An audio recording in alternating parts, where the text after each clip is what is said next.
Going much I concluded already.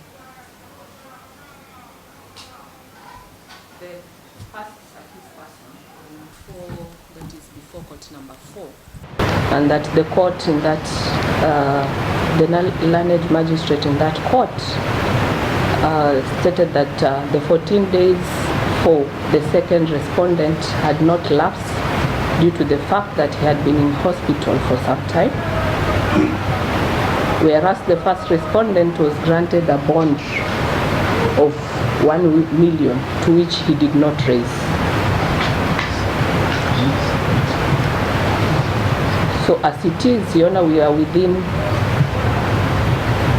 the law in availing the accused person before court for plea taking.